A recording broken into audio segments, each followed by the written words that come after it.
Eagle के बीच में difference क्या है पता है? तोता और ईगल के बीच में, तोता जो है ना वो बहुत बोलता है, लेकिन वो आसमान की ऊंचाइयों में नहीं उड़ सकता है। और जो आपका ईगल होता है ना, ईगल बोलता कम है लेकिन आसमान की ऊंचाइयों में बहुत ऊंचा उड़ता है, समझे?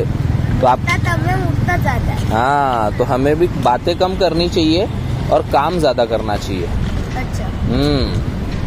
जो चुपचाप रह के अपना काम करते हैं वही जीवन में अपना नाम करते हैं। जो चुपचाप अपना काम करते हैं वही जीवन में अपना नाम तब तक। Very good.